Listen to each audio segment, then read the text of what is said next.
জুলাইয়ের রক্ত এখনো শুকায় নাই। আপনি গাদ্দারি করবেন যে পথে দিল্লি গেছেন, দিল্লির পথ বন্ধ, শুধুমাত্র পথ খোলা। বঙ্গোপসাগর জাহাজ রেডি করেন, এই জাহাজের নাম হবে বাপের দোয়া, মায়ের দোয়া।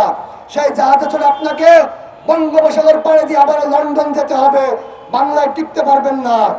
যুগে অভ্যুত্থান করেছে বাংলাদেশের ছাত্র জনতা। আপনার নেতা মির্জা ফখরুল বলেছিল সরকার পতনের সাথে আমরা দায়ী নই। আমরা ভুলে যাই নাই। মির্জা ফখরুল ইসলাম আলমগীর সাহেবদের মতো মেরুদণ্ডহীন নেতা দিয়ে আপনার দল বিএনপি চলতে পারে, বাংলাদেশ চলবে না। আমরা বলতে চাই আমরা একটা মির্জা ফখরুল ইসলাম আলমগীরের থেকে বড় নেতা।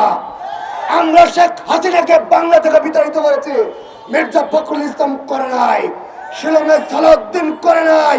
আমাদের রক্তের উপর ভেসে আসা সরকার যদি সংবিধান সংস্কার করতে টালমাটাল অবস্থা গ্রহণ করেন, টালমাটাল অবস্থায় আপনাদেরকে ভারত নয় পশ্চিমে প্রেরণ করা হবে।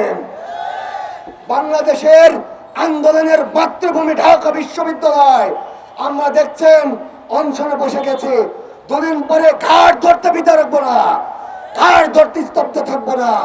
আমরা বলতে চাই জর্জ জ্যাকব হলক 1872 সালে দ্য প্রিন্সিপালস অফ সেকুলারিজম নামক একটা বই প্রণয়ন করেছিলেন।